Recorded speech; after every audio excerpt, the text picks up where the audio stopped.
আসসালামু আলাইকুম। আজকে আমি রান্না করব লবণ দেওয়া মাছ, ইলিশ মাছ দিয়ে বেগুন দিয়ে। তো প্রথমে তেল দিয়ে নেব, এরপর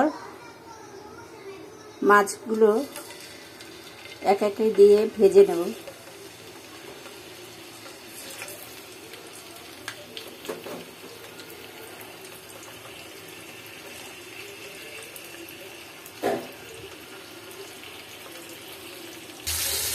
এই যে আমার মাছগুলো ভাজা হয়ে গেছে, এখন আমি এক সাইডে রেখে দেব। আমি এখন একটা পাত্র নিয়ে মাছের তেলগুলো এখানে দিয়ে দিলাম। এবার দেব পেঁয়াজ, দেব রসুন,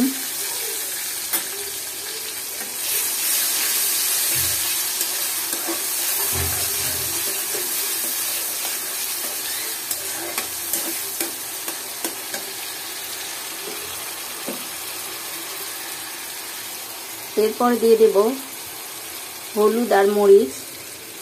লবণটা পরে দেব, কারণ মাছের তো লবণ দেওয়া মাছ তো বেশি হয়ে যাবে, পরে চেক করে তারপরে দিতে হবে, নাহলে খাওয়া যাবে না।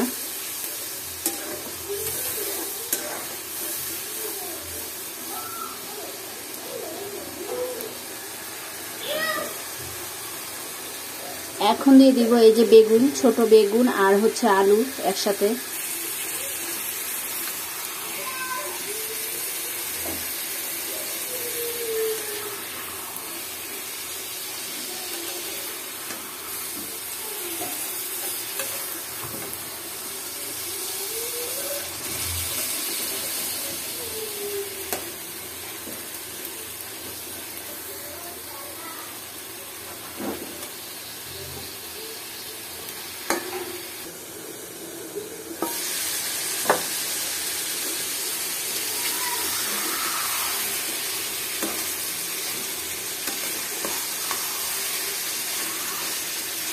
আমার আলু বেগুনটা কষানো শেষ।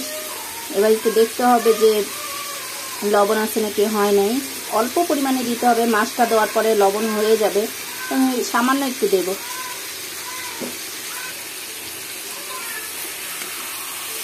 তো দিয়ে এবার একটু পানি দিয়ে দেব। আলুটা প্রায় সিদ্ধ হয়ে গেছে, অল্প পরিমাণে পানি দেব।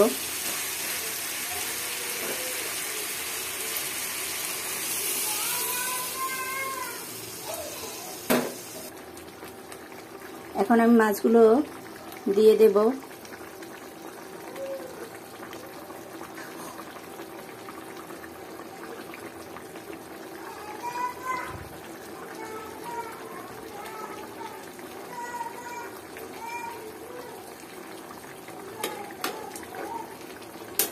দিয়ে ঢাকা দিয়ে রাখবো কিছুক্ষণ।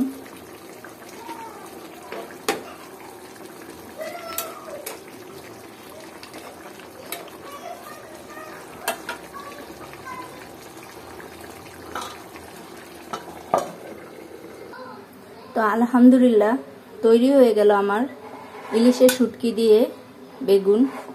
তো যারা পছন্দ করেন তারা তো বোঝেন এটা কত মজার, আর যারা পছন্দ করেন না তারা তো এটার কদর বুঝবেন না। যেমন আমার ছেলে বলল, কি রান্না করতেছো, ঘর বন্ধ হয়ে গেছে। তো আমার কাছে ভালো লাগে শুটকির তরকারি। তো দেখবেন, যারা পছন্দ করেন দেখবেন, তৈরি করে খেয়ে বলবেন কেমন হয়েছে। আসসালামু আলাইকুম।